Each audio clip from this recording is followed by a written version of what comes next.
Bien-aimés, bonsoir et bienvenue encore à votre émission Parole de Salvation TV, le canal du salut. Mon nom est Désiré Yimga et je vais cheminer avec vous pendant l'heure qui va suivre dans cette émission. Et aujourd'hui, nous continuons avec la série que nous avons entamée il y a quelques semaines déjà. C'est la série La vérité sur Jésus. Et nous avons vu dans le premier thème qui est Jésus. Dans le deuxième thème, nous avons parlé de ce Jésus-là. Nous avons continué à parler de ce Jésus-là. Et nous avons parlé notamment sur le thème la mission de Jésus. Et aujourd'hui, dans ce thème 3, cette session 3, nous allons parler de Christ peut-il sauver? C'est une question que nous posons. Et nous allons essayer, avec l'aide du Saint-Esprit, d'apporter des réponses à ces questions-là. Christ peut-il sauver? Et ce soir, ce sera la première partie de ce thème-là. Ce thème-là aussi, nous allons le faire en deux parties parce que c'est un thème aussi qui est vaste. Nous allons le faire en deux parties. Aujourd'hui, c'est la première partie de ce thème. Et s'il plaît à Dieu, la semaine prochaine, nous allons faire la deuxième partie. Christ peut-il sauver? C'est le thème que nous entamons ce soir dans la série La vérité sur Jésus. Les bien-aimés, je sais que vous êtes de fidèles étudiants de la parole de Dieu et que chaque fois que vous vous rendez à cette émission, vous avez avec vous de quoi noter et vous avez avec vous votre Bible pour vérifier que ce que nous disons vient réellement de la Bible. Avant toute chose, nous allons prier pour remettre ce temps à Dieu et que sa grâce nous conduise. Seigneur, nous te célébrons et te bénissons encore pour ce soir. Éternel Dieu, l'ennemi a tenté par plusieurs manières à empêcher, Seigneur Dieu, que ce message sorte ce soir. Mais à toi est revenu le dernier mot, Seigneur, et à toi seul. Père, nous te célébrons et te bénissons de ce que, Père, ce soir encore, tu veux nous faire du bien, tu veux nous parler, Seigneur. Tu veux nous nourrir, tu veux nous abreuver, Seigneur. Éternel, nous nous soumettons à toi, Seigneur. Père, nous remettons ce moment entre tes mains, Seigneur. Et tout ce qui sera dit, Seigneur, que vient de toi et de toi seul. Père Dieu de grâce, nous prions afin que tu puisses être celui qui conduit ce moment, que ce soit toi qui parles en ce moment. Et nous te bénissons, Seigneur, pour nos frères et sœurs, aussi nombreux qu'ils sont dans le monde, Seigneur, qui écoutent ou qui écouteront ce message, Seigneur. Père, nous prions afin que tu puisses te révéler à eux, Éternel, et que aussi, Seigneur, soient les dispensateurs de cette bonne nouvelle, Seigneur. Éternel, nous prions afin que tu remplisses, Seigneur, tes enfants, nos frères et sœurs, Éternel, de connaissance et, Seigneur, au-delà de révélation dans ta connaissance, Père, afin qu'eux aussi participent à l'aspersion du sang de Christ, Seigneur. Éternel, tu suscites parmi eux, Seigneur, des serviteurs, Éternel et Père, utilise-les selon ton bon gré, Père, au nom de Jésus. Seigneur, Père, agis encore ce soir et que ce message soit un message de délivrance et de libération, Seigneur.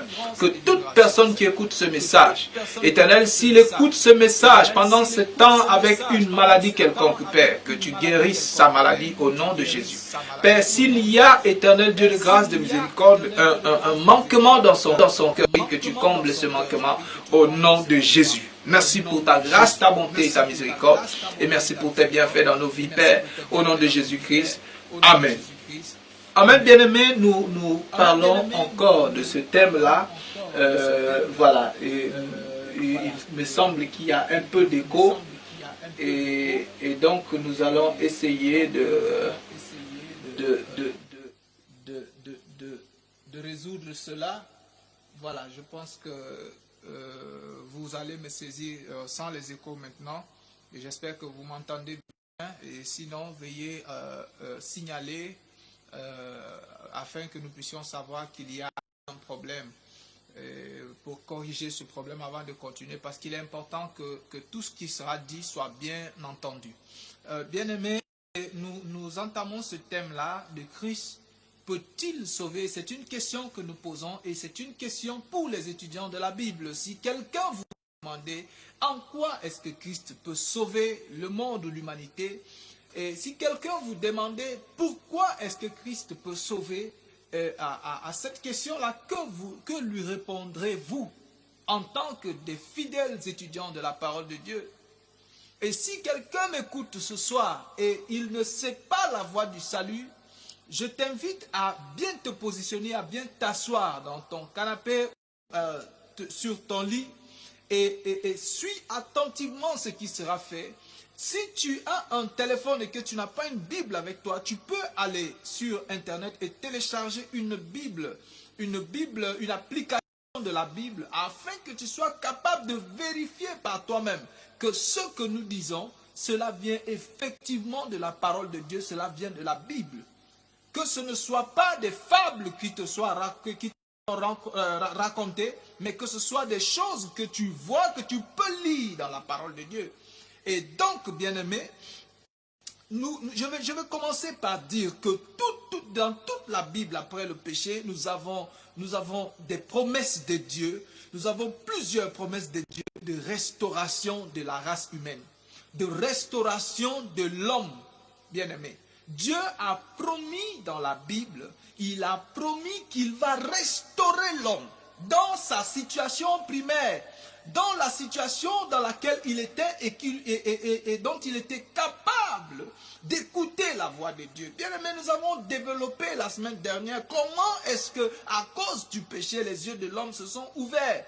Et l'homme qui avait la capacité de communier avec Dieu, de communiquer avec Dieu, l'homme qui avait en lui quelque chose de Dieu et avait perdu cette chose-là de Dieu, bien aimé. Et la promesse de Dieu était quoi? De restaurer l'homme dans l'état primaire, c'est-à-dire l'homme qui est corps, âme et esprit. C'est-à-dire Dieu avait promis qu'il allait remettre son esprit à l'intérieur des hommes afin que les hommes soient capables, comme dans les temps anciens avec le patriarche Adam, avec notre père Adam, que l'homme soit capable de l'écouter, que l'on soit capable de communiquer et de communier avec Dieu. Et c'était une promesse de Dieu. Nous avons lu ici Osée 4:6 où Dieu disait que dans les derniers temps, il répandra de son esprit encore sur les hommes. Et cela fait partie de cette promesse-là. La restauration de l'homme, le rachat de l'homme, la restitution de l'homme dans l'état dans lequel il était. Parce que, souvenez-vous, Dieu a créé l'homme parce qu'il voulait communier avec l'homme. Il voulait transmettre sa vie à l'homme et que l'homme vive sa vie. Que l'homme profite de sa vie, que l'homme profite de sa présence, que l'homme profite de tout ce qui découle de la présence de Dieu. Et donc, Dieu avait fait la promesse qu'il allait restaurer l'homme dans cet état-là, bien-aimé. Nous commençons en lisant dans Ésaïe au chapitre 9 à partir du verset 1. Nous allons lire les versets 1 jusqu'à 6 et nous allons nous arrêter là-bas. Le peuple qui marchait dans les ténèbres, bien-aimé, lorsque l'homme a péché, il a été plongé, nous l'avons déjà dit ici, dans les ténèbres, bien-aimé. Parce que Dieu avait promis à l'homme que le jour où tu mangeras, Dieu avait averti l'homme en lui disant, tu mangeras tout sauf de tels fruits, et le jour où tu mangeras du fruit de l'arbre de la connaissance du bien et du mal, tu mourras. Et lorsque l'homme a mangé le fruit, il n'est pas mort physiquement, mais il est entré, il a été plongé dans les ténèbres, il a perdu quelque chose, la lumière de Dieu qui l'éclairait, il a perdu la vie de Dieu qu'il avait en lui. Et donc, lorsqu'il a reçu cela, lorsqu'il a mangé cela, il a été plongé dans les ténèbres. Souvenez-vous, à la création, avant que Dieu ne fasse les lumineux, il y avait sur la terre des ténèbres, bien-aimés. Il y avait des ténèbres. Et si vous avez suivi l'émission étude de la Bible de ces 2 dernières semaines avec le docteur Parfait Jompi, vous allez voir qu'il a parlé des pléiades ou encore des constellations, des étoiles que Dieu avait fait dans le ciel et qui représentaient qui était le symbole de ses enfants. De ses enfants qu'il allait racheter et à qui et dont il allait les faire briller comme les étoiles, bien-aimés. Donc, le but de Dieu, c'est que l'homme retrouve sa position d'étoile, que l'homme retrouve sa position de lumière. Et quelque part, Jésus dit, vous êtes la lumière du monde. Qui qui sont ceux qui font partie de la lumière? Vous êtes la lumière du monde. Parce que lorsque vous avez été rachetés par Christ, il redépose en vous cette lumière qui avait été perdue.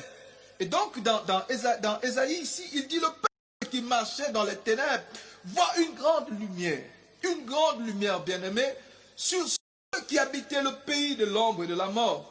Une lumière resplendit. Le pays de l'ombre et de la mort, bien-aimé. Comment ces hommes habitaient-ils le pays de l'ombre et de la mort? Le pays de l'ombre et de la mort n'est rien d'autre que l'état de pécheur dans lequel ils étaient. C'était le péché dans lequel ils étaient plongés depuis Adam, bien-aimé. Et il dit que ce peuple-là, qui a marché depuis Adam dans les ténèbres, qui a marché depuis Adam dans le pays de l'ombre de la mort, il voit resplendir une lumière.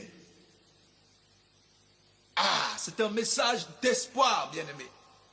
C'est un message dans lequel toutes les nations de la terre devraient se réjouir de savoir qu'il y a une lumière qui est capable d'éclairer afin que les ténèbres ne règnent plus sur la terre, bien-aimé. C'est un message d'espoir. Oh, que si les hommes pouvaient comprendre ce message d'espoir, nous serons en train de festoyer de ce que Dieu a permis que la grande lumière resplendisse. Il voit resplendir une lumière resplendie.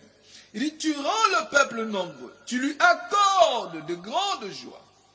Il se réjouit devant toi comme on se réjouit à la moisson. Comme on pousse des cris d'allégresse au partage du butin. Car le joug qui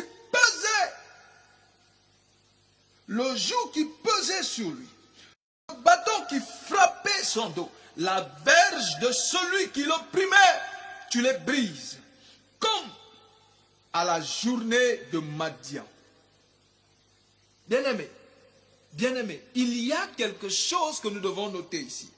C'est que ces choses-là qui ont été énumérées ici dans Ésaïe, c'est-à-dire les ténèbres dans lesquelles le peuple marchait, c'est-à-dire le joug qui pesait sur le peuple, c'est-à-dire le bâton qui frappait son dos, qu'est-ce que cela vous suscite, bien-aimé? Qu'est-ce que vous voyez quand vous lisez ces choses qui sont décrites ici? À quoi est-ce que vous pensez? Quelle est l'image que ça vous donne? Les ténèbres, un joug autour du cou et un bâton qui frappe le dos. Bien-aimé, cela montre une position. Cela montre une situation dans laquelle le peuple se trouve, bien-aimé. C'est une situation d'esclave. Vous savez, ceux qui sont venus au Sénégal et qui sont allés à Gorée ont vu un peu, à peu près, les geôles et les cellules dans lesquelles on mettait les esclaves avant de les transporter pour les pays où ils étaient destinés à aller travailler. Bien aimé, ce sont des endroits où il n'y a pas de lumière. Ce sont des endroits qui sont étroits. Et à l'intérieur de ces prisons-là, à l'intérieur de ces cellules, ils devaient se courber parce qu'il n'y avait pas assez de place, bien aimé. Et ces cellules-là étaient tellement étroites que tu ne peux pas te tenir debout. Ils devaient rester courbés avec des jougs autour du cou, bien aimé. Bien aimé, ce que la Bible décrit ici, c'est la situation d'un esclave, bien aimé. Ou encore la situation d'un prisonnier, quelqu'un qui est privé de sa liberté. Quelqu'un qui se trouve dans les ténèbres, dans une prison, et qui a un joug autour de son cou, et qui a un bâton qui lui frappe le dos. Et quelqu'un qui tient ce bâton, on l'appelle celui qui l'opprime. Bien aimé, c'est cette situation que la Bible décrit ici. C'est la situation du pécheur. C'est le péché, bien-aimé, dans lequel le monde est plongé depuis Adam.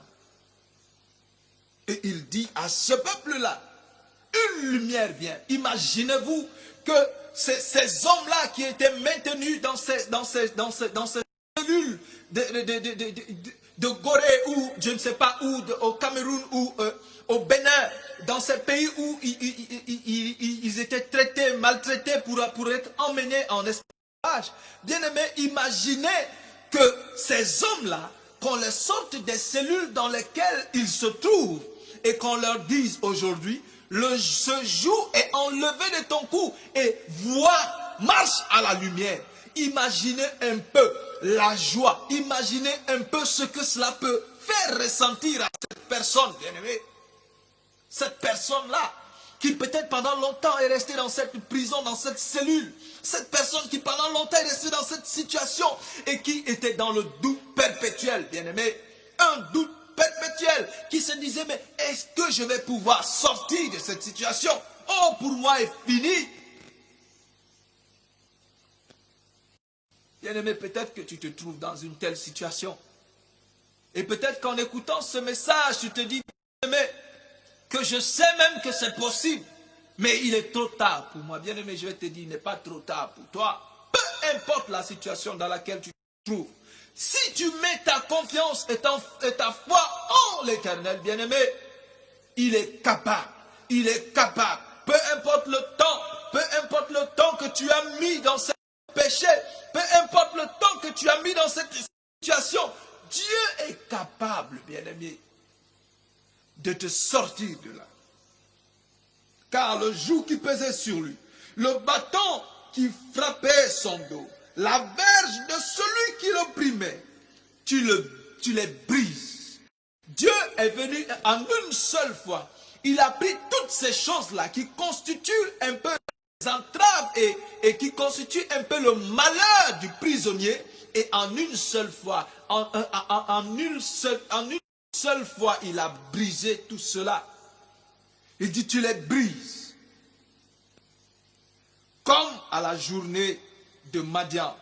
Car toutes les chaussures qu'on porte dans la mêlée et tout vêtement guerrier roulé dans le sang sera livré aux flammes, bien-aimés, pour être dévoré par le feu.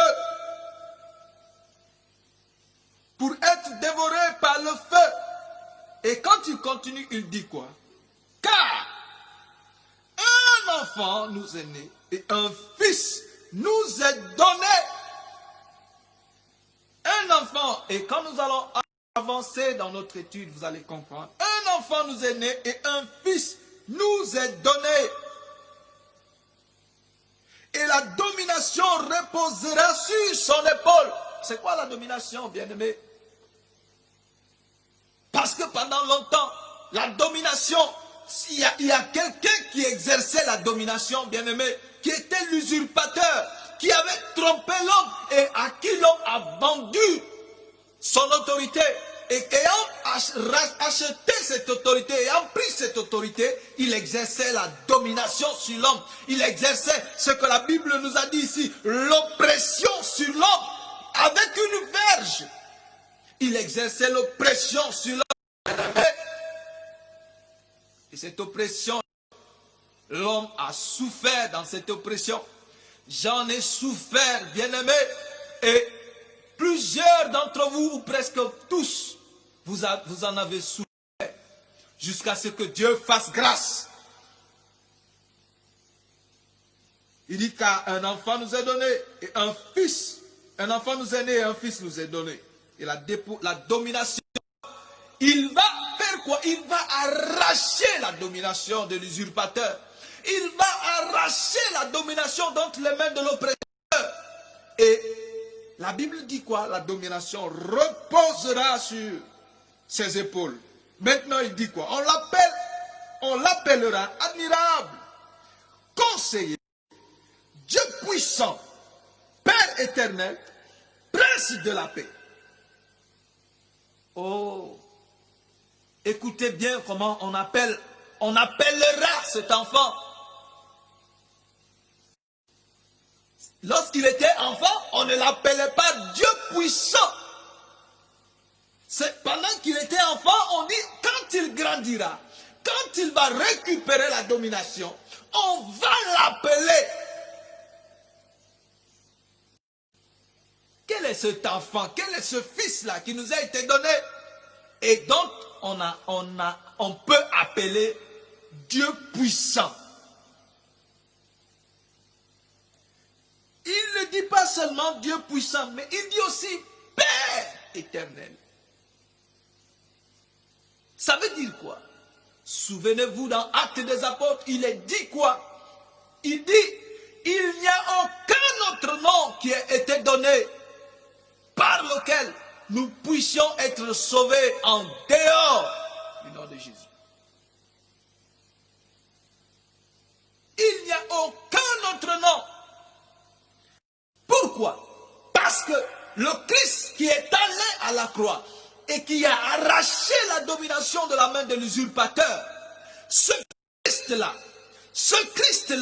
après avoir souffert la croix, méprisé l'ignominie, arraché, entré dans le séjour des morts et arraché la clé de la mort et du séjour des morts, après avoir arraché la domination de la main de l'usurpateur, il sera appelé Père éternel, Dieu puissant.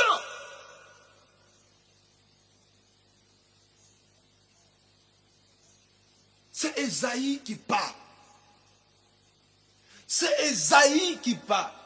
Bien des années, bien des décennies avant que le Christ ne vienne sur la terre. Et il continue en disant quoi? Il est prince de la paix. Au verset 6, il dit, donnez à l'empire de l'accroissement et une paix sans fin au trône de David et à son royaume. Il vient donner à l'empire quoi? De l'accroissement. Et il vient donner une paix sans fin au trône de David et à son royaume. C'est quoi le trône de David, bien-aimé? C'est quoi le trône de David? Le trône de David, bien-aimé, ce n'est rien d'autre que le royaume des cieux.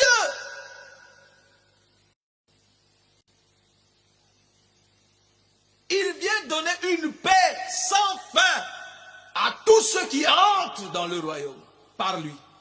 Il vient donner de l'accroissement au royaume. Tu veux être dans une paix sans fin. Tu veux t'étendre. Tu veux étendre tes limites. Tu veux étendre les limites de ton domaine. La solution se trouve en Christ. Veux-tu briser du péché le pouvoir? La force est en Christ. La force est en Christ. Tu veux briser le pouvoir du péché, bien-aimé? Tu veux t'approcher du ciel, bien-aimé? Tu veux y entrer, bien-aimé? La force se trouve en Christ et en Christ seul. La solution se trouve en Christ seul, bien-aimé. Il dit quoi? Il dit affermir le trône et le soutenir par le droit et par la justice dès maintenant et à toujours. Voilà ce que fera qui? Le zèle de l'Éternel. Il vient pour faire toutes ces choses-là. Et ces choses-là, quand on lit la situation qui est passée, quand on lit l'état dans lequel l'homme se trouvait, on voit que dans le premier état de l'homme, l'homme était dans l'esclavage, l'homme était dans la prison, l'homme était dans la souffrance, bien-aimé. Mais lorsque le zèle de l'Éternel vient, lorsque l'enfant est né et lorsque le Fils est donné, et lorsque le Fils a récupéré la domination, qu'est-ce qui se passe? Il a redonné de l'espoir. Parce que lorsque nous lisons à partir du verset 6, on nous parle ici déjà à la fin du verset 5, il dit que c'est le prince de la paix. C'est-à-dire il vient restaurer, rétablir la paix là où il n'y avait pas la paix. Et dans le verset 6, on dit qu'il vient donner à l'empire de l'accroissement.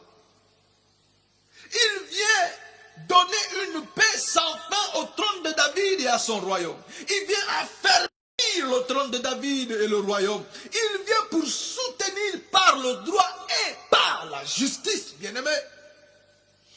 Dès maintenant et à toujours. Ah! C'est pour ça que si quelqu'un vous dit après Jésus, il y a un autre sauveur. Si quelqu'un vous dit, parce que j'ai écouté aujourd'hui, comment, je ne sais même pas comment je peux le qualifier, un fils de Satan, pour dire qu'il y a aujourd'hui sur la terre quelqu'un qui a le même statut que Christ à son époque.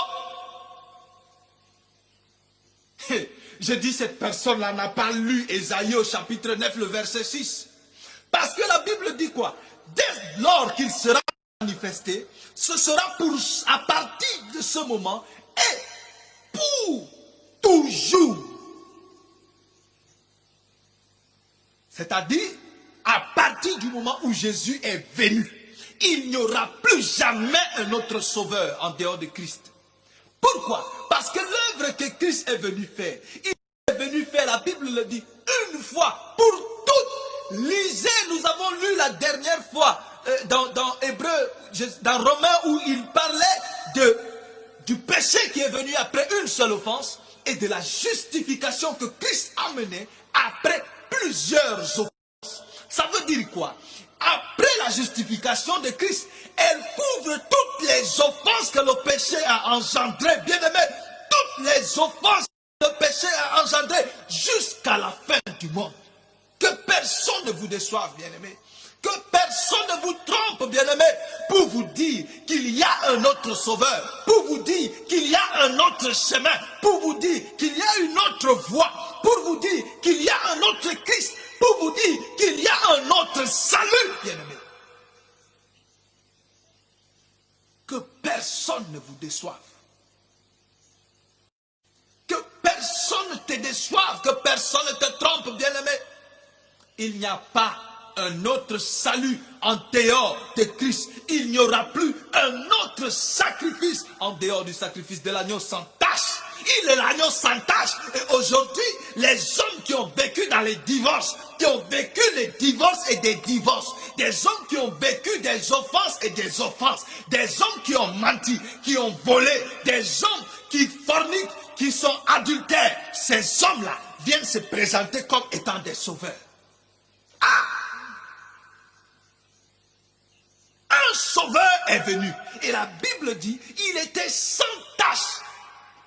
Lui qui n'a point connu de péché, il a fait devenir pour nous péché, afin que nous devenions justice de Dieu. Il n'a point connu de péché. Il n'est pas né comme tous les hommes. Il est né par la vertu de l'Esprit Saint. Il n'y a aucune personne au monde qui peut contredire cela. Aucune personne. Et on vient avec des hommes aujourd'hui qui sont nés de la relation sexuelle entre les pères et les mères. Pour dire qu'aujourd'hui, en chaque étape, en chaque période, Dieu a envoyé des prophètes et qui étaient en ce temps-là, uniques prophètes de Dieu, c'est eux qui devaient sauver le peuple. Qui vous a dit que ces hommes-là étaient ceux qui devaient sauver le peuple? Lisez la Bible et nous allons voir ça. Nous allons voir qui effectivement a sauvé le peuple d'Israël avant Jésus. Est-ce que c'était un prophète? Est-ce que c'était Moïse? Est-ce que c'était David? Est-ce que c'était Salomon? Est-ce que nous allons voir ça aujourd'hui? Et une fois pour toutes, ces personnes-là qui se constituent en sauveurs du monde, vous allez fermer vos bouches à partir d'aujourd'hui.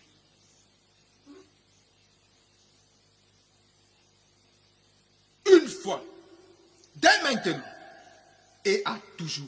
Il dit, voilà ce que fera le zèle de l'Éternel des armées. Nous venons de finir le passage de l'introduction, bien-aimés.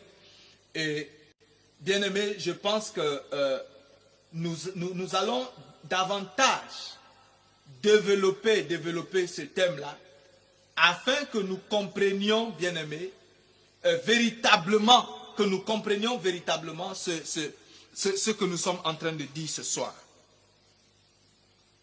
Dans ce passage seulement, nous avons déjà des réponses ou des éléments de réponse à cette question qui est posée. Qui peut-il sauver, bien-aimé? Mais ce n'est pas tout, bien-aimé. Parce que pour fermer la bouche des usurpateurs, il faut prouver aux hommes que lorsque Moïse s'est levé, que lorsque Abraham s'est levé, que lorsque David s'est levé, que lorsque son fils s'est levé, Salomon, que lorsque les rois d'Israël se sont levés, que lorsque les prophètes se sont levés, bien-aimés, ce n'était pas eux qui avaient sauvé le peuple. Ce n'était pas eux qui sauvaient le peuple. Nous allons avancer. Nous allons avancer. Ce n'était pas Moïse qui sauvait le peuple. Ce n'était pas David qui sauvait le peuple. Souvenez-vous lorsque David était devant le géant Goliath. Quand Goliath se moquait de David en disant « Oh, le petit enfant est venu avec bâton, comme si j'étais un chien. Il vient pour chasser un chien, il ne sait pas qu'il a affaire à un guerrier. » Qu'est-ce que David a dit? Tu viens contre moi avec la lance et le javelot, ce qu'on utilise dans la bataille pour vaincre, avec sa force. Quand tu entres dans le combat, il faut avoir ta lance, il faut avoir ton javelot. Il faut avoir ton épée, bien-aimé. Tous ces éléments-là, c'est ce qui était nécessaire pour réussir à s'en sortir vivant sur un champ de bataille. Pour sortir victorieux. Parce que le javelot, c'est pourquoi? C'est pour le combat à distance. Et l'épée, c'est pourquoi? Les combats rapprochés. Et si l'ennemi était à distance, il fallait utiliser une lance ou un javelot. Et si l'ennemi est à portée de main, il faut utiliser l'épée. Si tu n'as pas cela, tu ne peux pas prétendre t'en sortir vivant d'un champ de bataille. Et David se présentait devant le géant Goliath sans tout ça. Souvenez-vous de sa parole. Tu viens devant moi, contre moi avec la lance et le javelot. Mais moi je marche contre toi. Je marche comment? Au nom de l'Éternel des armées. Bien-aimé, et David, comment est-il sorti de cette bataille? Et si David est sorti victorieux de cette bataille, par quelle force a-t-il eu cette victoire? Hein? Par quelle force est-ce que David a-t-il eu la victoire sur le géant Goliath? Lui qui n'avait pas de lance, lui qui n'avait pas de javelot, lui qui n'avait pas d'épée. Parce que quand on lui a donné tout ça, c'était trop lourd pour lui. Lui qui n'avait pas de cuirasse pour se protéger, lui qui n'avait pas de bouclier. Quand on lui a donné tout ça, c'était trop lourd pour lui. Et il s'est souvenu d'une chose. Si l'Éternel m'a délivré devant le lion et les ours, il peut me délivrer devant ce Goliath. Bien-aimé, si l'Éternel a délivré David devant Goliath, peu importe la situation à laquelle tu fais face, invoque l'Éternel. Il invoque moi au jour de la détresse et je te délivrerai. Nous parlons sur le thème, Christ peut-il sauver? C'est une question que nous posons et nous sommes en train de développer cette question-là. Nous ne devons pas perdre le fil de ce message. Le Seigneur, l'Esprit, sait ce qui est nécessaire pour nous et il nous le donne. Bien-aimé, David s'est présenté devant Goliath sans toutes les armes nécessaires dans le combat.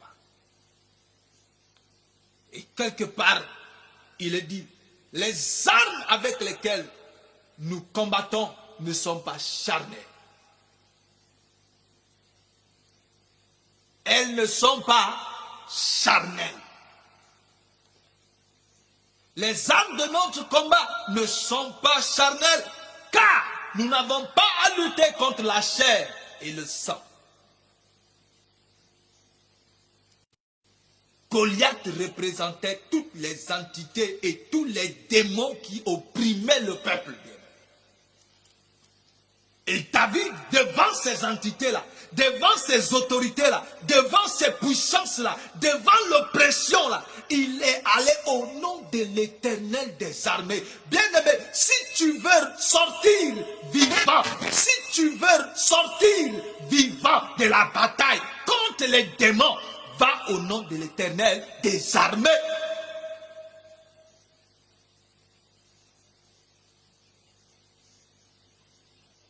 Les armes de notre combat ne sont pas charnelles.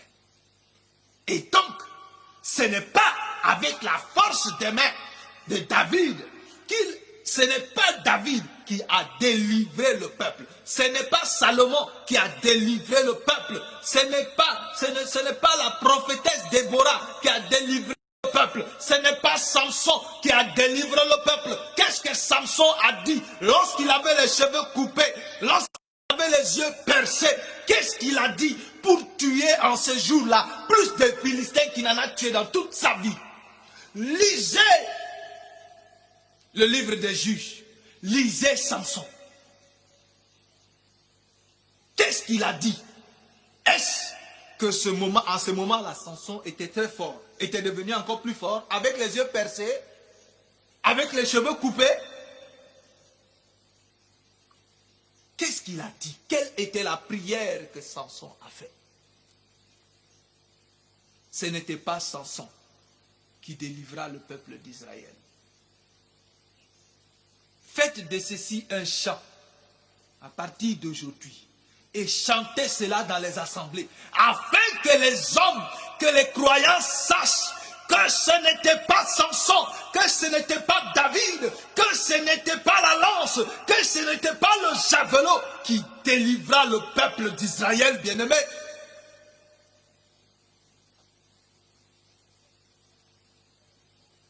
Que les chrétiens se rappellent à travers le monde entier que ce n'était pas par la force des bras que les rois ont sorti le peuple de la domination.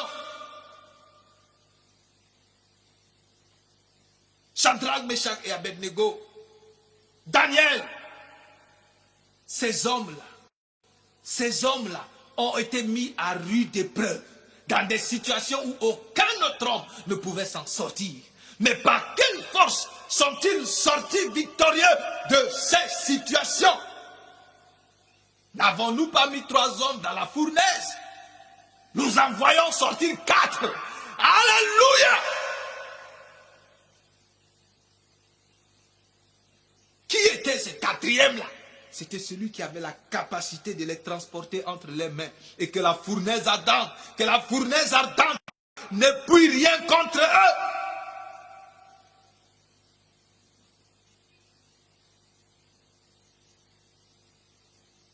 Qui est-il aujourd'hui, cet homme-là, qui est capable d'entrer dans la fournaise ardente pour protéger les enfants de Dieu qui y sont placés?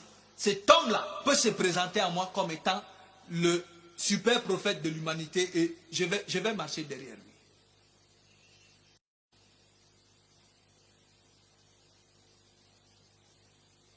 Des hommes qui ne sont pas, quand ils vont voir même la police, ils vont fuir, se cacher sous le lit. Et c'est eux qui se présentent en Messie de l'humanité aujourd'hui. Que Dieu les pardonne. Et Dieu s'est engagé sur sa personne après les promesses qu'il avait faites de restaurer l'homme. Il s'est engagé sur sa personne à tenir ces promesses-là.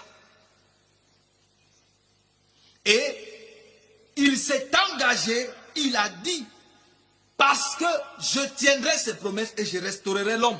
Parce que quoi? Parce qu'il y a un jour de destruction qui avait été prévu, qui a été prévu pour le péché. Et en ce jour-là, personne, je dis bien, personne ne pourra se sauver lui-même. Je répète encore, au jour de la destruction, personne ne pourra se sauver lui-même. Personne. Au jour de la destruction, aucune puissance, aucune grande puissance ne pourra se sauver elle-même.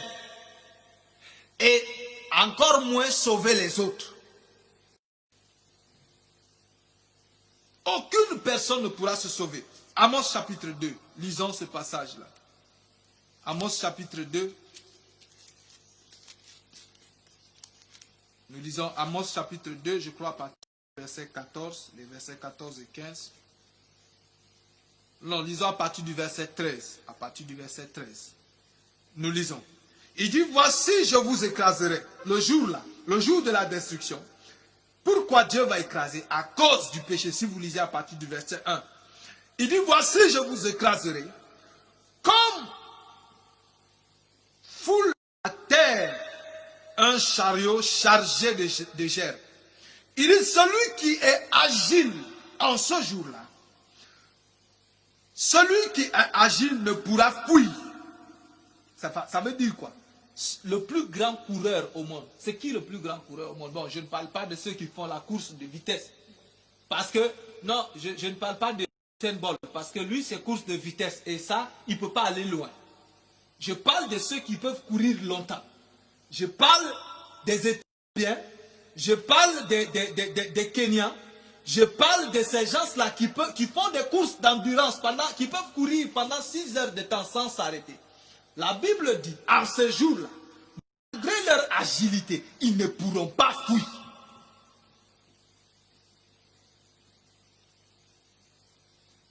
Celui qui est agile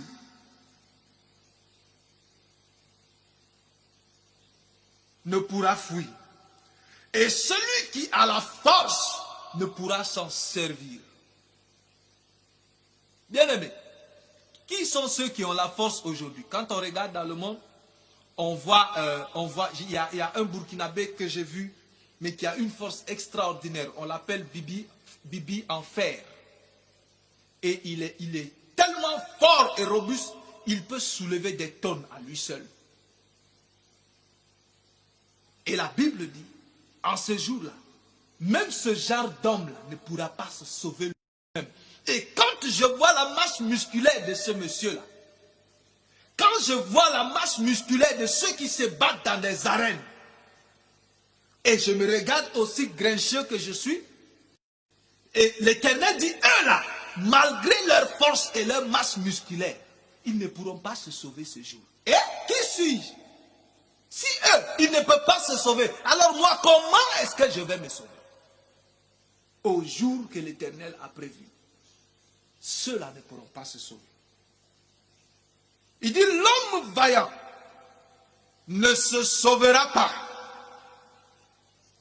Celui qui manie l'arc, parce que l'homme qui manie l'arc, il peut se tenir ici, quand il voit l'adversaire à distance, il va tirer de son arc, et il va maintenir son adversaire toujours à distance, et donc il va toujours dominer son adversaire.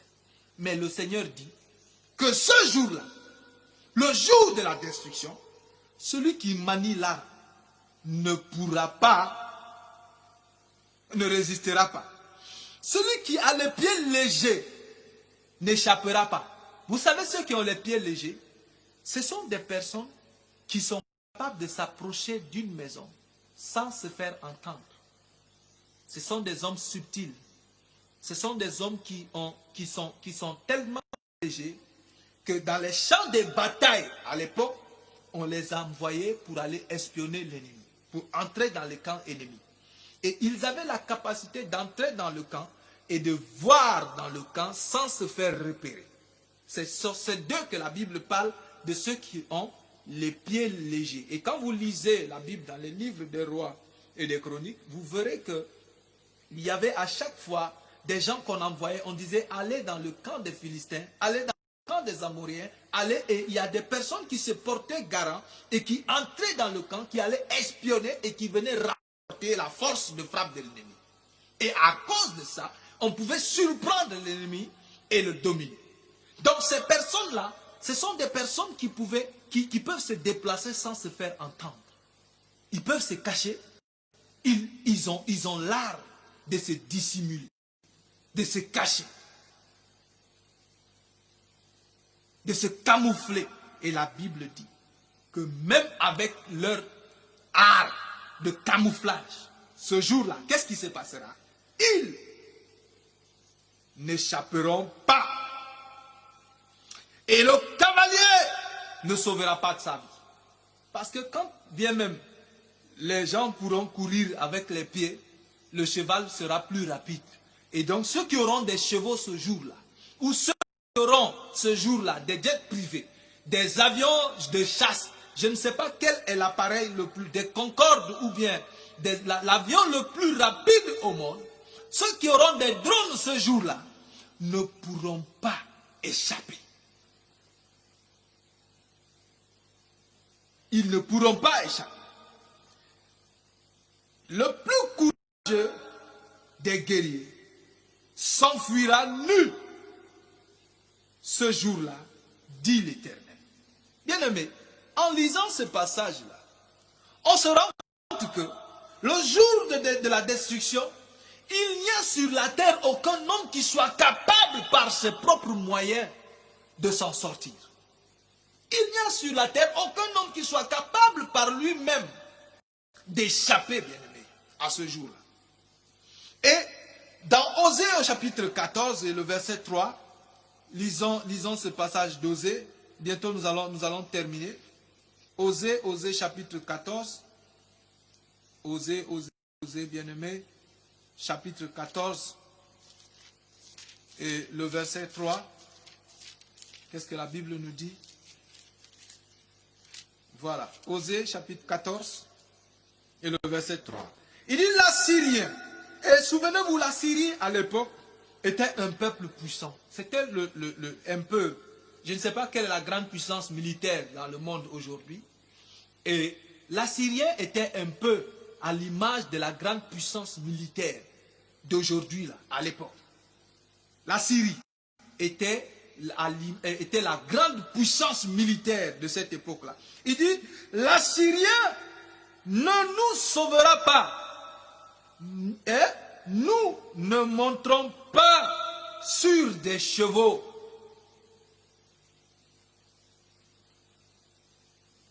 Ce jour-là, aucune grande puissance ne pourra se sauver et ne pourra sauver les autres. Le jour de la destruction de Dieu, malgré la puissance militaire, malgré la force, bien-aimée, malgré les moyens technologiques, malgré les armes biologiques, malgré les armes de destruction massive, malgré les armes chimiques, malgré tout ce qu'on peut avoir comme technologie, il dit ce jour-là, personne ne pourra se sauver par ces moyens-là. Et qu'est-ce que le psalmiste dit dans Psaume au chapitre 44, et à partir du verset 1, Psaume 44. Il dit, oh Dieu, au chef des chantres, des fils de Corée, cantique. Oh Dieu, nous avons entendu de nos oreilles, nos pères nous ont raconté. Nous avons parlé, j'ai parlé des hommes là, qui disent que à l'époque, Dieu a suscité des gens pour sauver le peuple. Et aujourd'hui, au temps de Jésus, c'était Jésus qui devait sauver le peuple en son temps. Et aujourd'hui, à notre temps, c'est telle personne qui doit sauver le peuple. Écoutez bien ce que le psalmiste vous dit ici. Il dit, oh Dieu, nous avons entendu de nos oreilles. Nos pères ont raconté les œuvres que tu as accomplies par leurs mains. Qui a accompli ces œuvres-là? Est-ce que c'était eux, leurs mains, qui les ont accomplies? Bien-aimés, c'était la main de l'Éternel qui avait accompli cela. Il dit les œuvres que tu as accomplies par leurs mains et que tu as accompli de leur temps au jour d'autrefois. De la main, tu as chassé les nations pour les établir. Tu as frappé des peuples pour les étendre. Car ce n'est point par leurs épées qu'ils se sont emparés du pays. Il dit ce n'est point leur bras qui les a sauvés. Mais c'est ta droite, c'est ton bras, bien-aimé, c'est la lumière de ta face.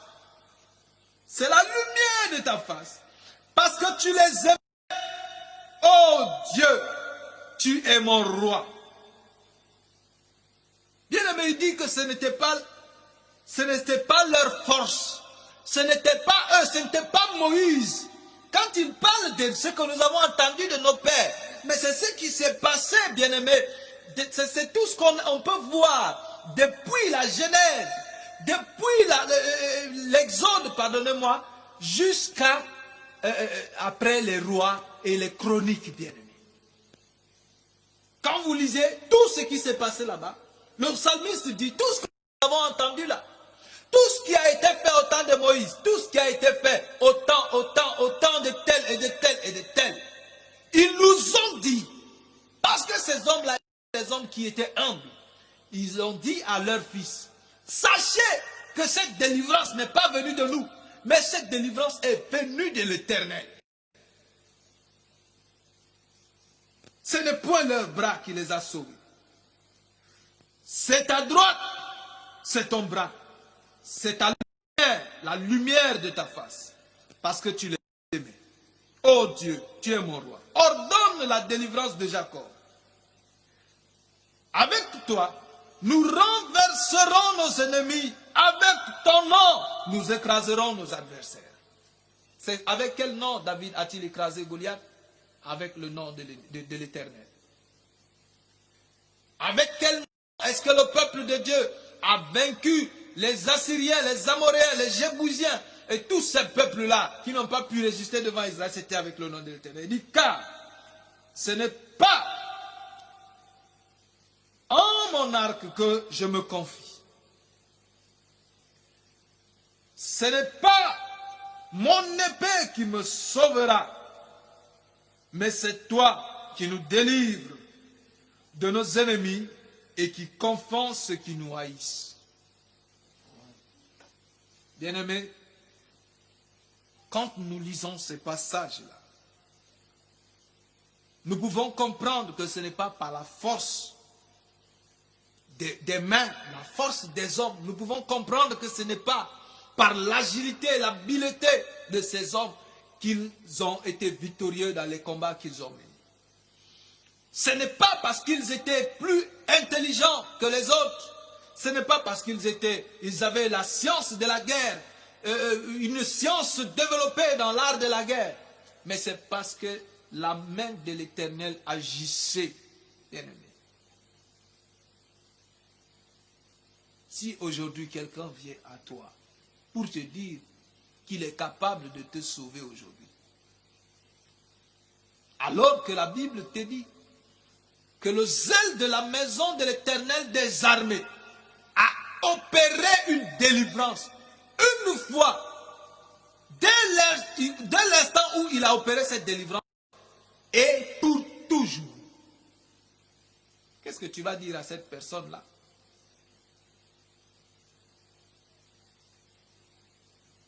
Qu'est-ce que tu vas dire à cette personne?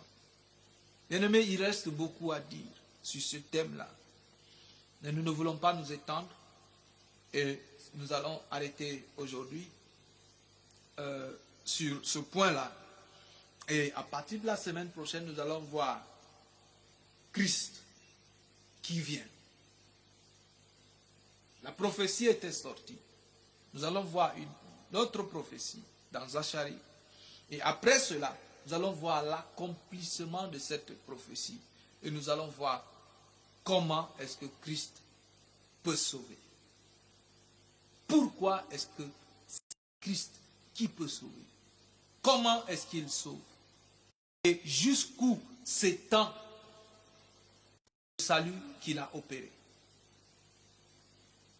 Est-ce que c'était un salut temporel ou c'était un salut définitif, une fois pour toutes? Donc bien aimés, nous allons nous arrêter ici et peut-être prendre quelques sujets de prière. Y a-t-il des sujets de prière? Et sinon, nous allons prier. Nous allons prier selon que le Seigneur nous conduit. Seigneur, nous te célébrons et te bénissons. Ta grâce, ton amour et ta miséricorde. Seigneur, Dieu, nous prions afin que, Père, tu puisses, Éternel, nous garder en toi, Seigneur, afin que nous ne soyons pas confus et que nous ne soyons pas trompés, Seigneur. Éternel, donne-nous, Seigneur, de vivre véritablement sous le zèle de ta maison, Seigneur. Éternel, donne-nous, Éternel, ô Dieu, de faire partie, Seigneur, de ceux qui seront sauvés, Père. Éternel, que le salut que Christ est venu pourvoir, Seigneur, que ce salut-là soit ma portion au nom de Jésus. Seigneur, que ce salut soit la portion de mon frère et de ma soeur au nom de Jésus. Seigneur, en ton nom, David s'est présenté devant le géant Goliath, Seigneur, et il en est sorti victorieux, Seigneur. Éternel, en ton nom aujourd'hui, je veux me lever contre tout Goliath, Seigneur, dans la vie de mon frère, de ma soeur. Je veux me lever contre tout Goliath dans la vie de tes enfants, Seigneur. Éternel, cette sœur, Éternel, elle est dans cette situation, Seigneur. Et où, Éternel, oh Dieu, elle est bloquée, Seigneur. Éternel, et tout ce qu'elle fait, Seigneur, n'avance pas, Seigneur. Éternel, je prie afin, mon Dieu et mon roi, que tu l'en délivres, Seigneur. Père, délivre-la, Seigneur. Délivre-la, Seigneur. Et que cette situation dans laquelle elle se trouve, Seigneur, oh Dieu, qu'elle en sorte victorieuse, Père. Seigneur, je prie, Éternel, que Seigneur Dieu, ces enfants, Éternel, qui ont présenté, Seigneur, qui se sont présentés, Seigneur, à ces examens, Père. Éternel Dieu, que tu les soutiennes, Seigneur. Éternel, donne la victoire à tes enfants, Seigneur. Donne, Seigneur, la victoire à tes enfants au nom de Jésus. Seigneur, que tout Goliath, Seigneur, qui se lève contre, Seigneur, au Dieu, la connaissance, ta connaissance, la connaissance de Dieu dans leur vie, soit renversé maintenant, Père, au nom de Jésus. Seigneur Dieu, je prie, Seigneur, que tout Goliath, Seigneur, d'hypocrisie, Seigneur, soit renversé dans les vies de tes enfants au nom de Jésus. Que tout Goliath, Seigneur, ô Dieu, d'incrédulité, Seigneur, soit renversé dans les vies de tes enfants au nom de Jésus. Que tout Goliath, Seigneur, d'infertilité, soit renversé dans les vies de tes enfants au nom de Jésus. Seigneur, je prie pour la victoire et pour la délivrance totale dans les vies de tes enfants, Père. Seigneur, sois célébré et béni, Seigneur. Éternel, je prie que tu restaures la confiance, Seigneur, dans les cœurs où elle a été brisée, Seigneur. Seigneur, restaure la confiance, Seigneur. La confiance en toi, Seigneur. La confiance en l'autre, Seigneur. Au nom de Jésus. Seigneur, je prie, Éternel, que tu donnes, Éternel, le zèle à ce frère, Seigneur, qui veut te servir, mais qui se sent retenu, Seigneur. Oh, Seigneur, renouvelle ce zèle qui était pourtant brûlant, Seigneur. Renouvelle ce zèle, Seigneur, afin qu'il te serve réellement et véritablement, Père. Seigneur, je vais prier contre tout accident dans les vies de tes enfants, Seigneur. Je vais prier pour la guérison de cette sœur. Et je pense notamment à la sœur Dorothy, Seigneur, afin que tu interviennes totalement dans sa vie pour la guérir entièrement et totalement, Seigneur. Relève-la, Seigneur, au nom de Jésus. Et Seigneur, je vais prier pour toute autre personne, Seigneur. Certains doivent subir des opérations. Seigneur, oh Dieu, tu les connais. Localise-les, Seigneur. Et touche-les, Seigneur. Et que ces opérations soient un succès total au nom de Jésus.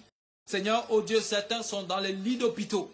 Je prie, Éternel, afin que tu leur donnes, Seigneur, Éternel Dieu de grâce, de miséricorde, de sortir, de se lever de ce lit, Seigneur, et de glorifier ton nom, Seigneur.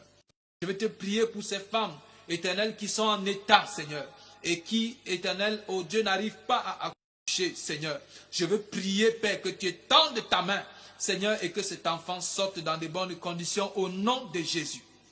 Seigneur, sois célébré et béni, Seigneur. Sois glorifié, Seigneur. Sois magnifié, exalté, Seigneur. Éternel, l'enfant de cette femme ne mourra pas au nom de Jésus.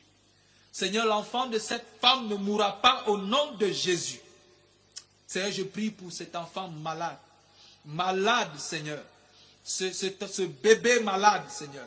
Et tends ta main, Seigneur, et guéris-le. Guéris cette petite fille malade, Seigneur. Au nom de Jésus.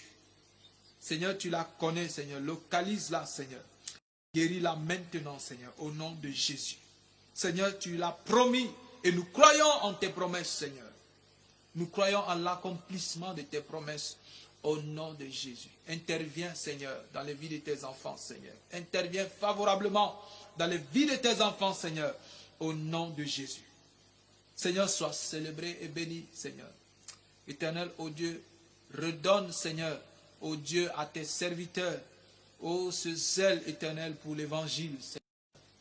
Et protège ceux qui sont sur le chemin de la mission, Seigneur. Ceux qui sont sur le chemin de l'évangélisation, Seigneur. Garde-les, Seigneur. Et que tout piège de l'ennemi sur les chemins soit détruit au nom de Jésus. Seigneur, nous écrasons tout piège de l'ennemi sur le chemin de tes enfants, Seigneur, qui portent la bonne nouvelle du royaume des cieux. Ta parole déclare qu'ils sont beaux sur les montagnes, les pieds de ceux qui apportent une bonne nouvelle, Seigneur. Seigneur, ô Dieu, que leurs pieds soient beaux sur les montagnes, Seigneur. Éclairés par ta lumière, Seigneur. Seigneur, nous voulons te chanter ce chant. Prosterné, nous t'adorons. Tu es Dieu.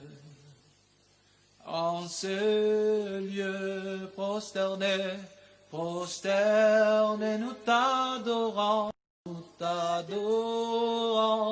car tu es Dieu, et Dieu en nos vies, dans ce lieu, oh oui, je m'attends à toi, car tu es tout. Tu es tout pour moi, éclairé, éclairé de ta présence, prosterné, adorant. Seigneur, oh Dieu, nous t'adorons, Père. Seigneur, que ta présence nous éclaire. Que ta présence nous éclaire, Seigneur. Et que, Seigneur Dieu, ta présence dans nos vies restaure cette lumière qui était éteinte depuis longtemps, Seigneur. Et que nous soyons véritablement la lumière que tu veux que nous soyons pour le monde. Seigneur, redonne du goût à nos vies, Seigneur, et que nous soyons réellement ce sel que tu veux que nous soyons pour la terre. Seigneur, merci pour ta grâce. Seigneur, nous t'adorons, Seigneur. Tu es Dieu dans nos cœurs, dans nos vies, Seigneur. Tu es Dieu dans tout ce que nous faisons, Seigneur. Tu es Dieu éternel. Oh, lorsque nous sommes dans les combats, Seigneur. Tu es Dieu lorsque nous sommes dans la détresse. Tu es Dieu, tu restes Dieu lorsque nous sommes dans l'adversité, dans l'oppression, Seigneur. Seigneur, nous t'adorons, Seigneur. Nous t'adorons et nous t'apportons nos cœurs, Seigneur, comme des vases faibles, afin que tu les prennes entre tes mains et que tu les utilises à ta guise, Seigneur. Seigneur, sois glorifié, Seigneur. Sois glorifié, éternel. Sois exalté et magnifié, Seigneur. Au nom de Jésus. Au nom de Jésus. Seigneur, je vais te prier pour ces vieilles personnes qui sont malades, Seigneur. Éternel, afin que tu étendes ta main pour les guérir, Seigneur. Oh Seigneur, peut-être que son fils écoute ce message, peut-être que sa fille écoute ce message. Seigneur, nous voulons la prendre comme un point de contact, Seigneur, pour guérir cette personne malade, cette personne âgée malade. Seigneur, guéris-la maintenant au nom de Jésus. Guéris-la maintenant, Seigneur, au nom de Jésus. Seigneur, interviens dans sa vie. Interviens dans sa vie, Seigneur. Qu'elle se lève de ce lit de maladie, Seigneur. Au nom de Jésus, et qu'elle soit totalement guérie de cette maladie, Seigneur. Pour la gloire de ton nom. Nous te bénissons, Seigneur. Nous te remettons toutes choses, Seigneur. Nous te remettons nos vies, Seigneur. Nous couvrons tes enfants dans le sang de Jésus. Et nous prions, Seigneur, que tu gardes, Seigneur. Que tu gardes tes enfants. Que tu les préserves du malin, Seigneur. Que tu les préserves, Seigneur, du siècle présent mauvais, Seigneur. Que tu les préserves, Seigneur, des pièges de l'ennemi, Seigneur. Sois exalté et glorifié au nom de Jésus-Christ. Nous t'avons ainsi prié. Amen. Amen, bien-aimés, nous allons prendre congé et nous retrouver la semaine prochaine, s'il plaît à Dieu, dans le cadre de cette émission de vie, et retrouvez-nous dimanche pour le culte dominical, le culte en direct, dans le cadre de l'émission culte en direct. Retrouvez-nous encore le mercredi pour l'émission étude de la Bible. Étude de la Bible, le nom de l'orateur de mercredi prochain vous sera communiqué par les annonces que nous faisons sur notre page Salvation TV. Et si vous n'êtes pas encore abonné à cette page, abonnez-vous à cette page Salvation TV, à cette chaîne. Et abonnez-vous sur YouTube, sur Facebook et sur Instagram, sur One Salvation TV sur Instagram. Vous pouvez vous abonner à toutes ces pages-là. Et vous n'allez pas manquer les messages que le Seigneur nous donne pour le corps de Christ. Et que la grâce de Dieu vous accompagne. Soyez richement bénis de toutes sortes de bénédictions spirituelles dans les lieux célestes et sur la terre. Je bénis votre semaine, je bénis votre week-end et je bénis votre semaine. Je bénis votre vie pour la fin de ce mois au nom de Jésus. Et que la grâce de Dieu nous accompagne. Amen. Shalom, bien-aimés.